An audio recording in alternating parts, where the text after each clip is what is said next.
Ni Joris Lazkano naiz, eta aurten enpresako kidea naiz. Aurten eduki dugu aukera ikasa enpresa programan parte hartzeko, eta programa honetan ikasi dugu enpresa bat nola ateako litzekeen aurrea. Hontako eduki dugu irakaslea laguntzaileen modun. Eman dizkigu azalpen batzuk enpresa bat aurrean nola ateako litzekeen.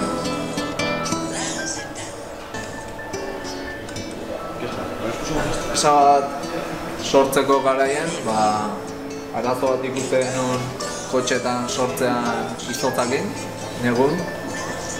Eta okurritu zitzaigun Arduino baten bidez kotxean sortzean izotza kentzeko sistema bat egitea.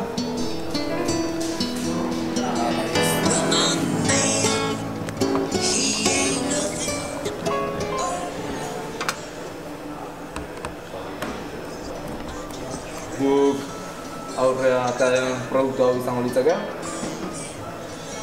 Barruan litzake Arduino bat, eta Arduino honen bidez hemen kotxeko kristalen egongo litzake resistentzia bat berotuko litzake.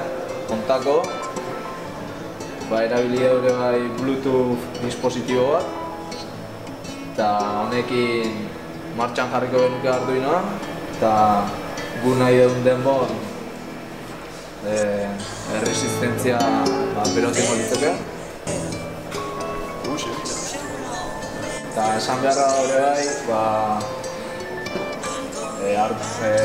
alimentazio iturria izango litzakela kotxeko 12 voltiok.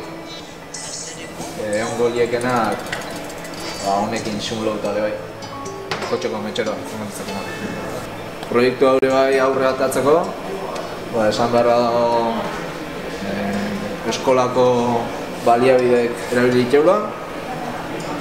Adibidez, kaja hobiteko eskolan zegoen 3Dko impresora bat.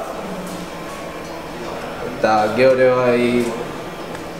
esan beharra dago, kaja hobiteko adibidez mantentzeko ikaslek lagundu zuela, kaja hobitea.